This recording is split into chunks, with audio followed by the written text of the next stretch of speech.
La vera storia del plebiscito di annessione del Veneto all'Italia è ora disponibile in un centinaio di biblioteche per iniziativa del Consiglio regionale e del suo presidente Roberto Ciambetti, che ha voluto aiutare a diffondere l'unico testo in circolazione dedicato all'episodio, il volume 1866 La grande truffa di Ettore Beggiato.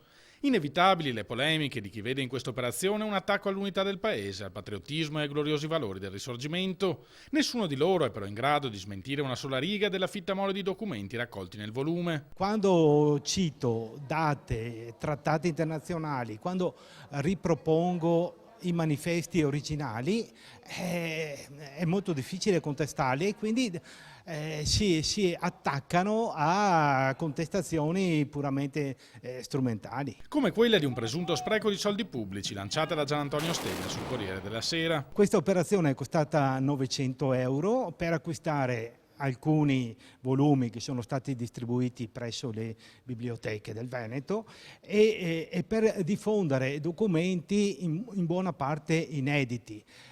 Spiace che a contestare questa modestissima spesa siano gli stessi che hanno salutato con grande entusiasmo la spesa di milioni e milioni di vagonate di euro in occasione del 150° anniversario della cosiddetta Unità d'Italia. Quello che fa specie, che osa Ciambetti, è vedere tanta ostilità e paura per dei semplici dati storici raccolti dagli archivi e messi a disposizione del pubblico. Abbiamo stampato un libro sui garibaldini, abbiamo stampato dei libri sulla Grande Guerra, abbiamo promosso iniziative che riguardano appunto le foibe. Sono cose, gli internati dell'ultima guerra mondiale, cioè sono cose che vedono nel massimo organo di rappresentanza democratica della Regione Veneto una pluralità di voci e di possibilità di parlarne assolutamente garantita a tutti. Vedere questa paura e questa censura sul 1866 mi fa veramente pensare male che chi appunto vuol raccontare una storia diversa da quella che è avvenuta dalla realtà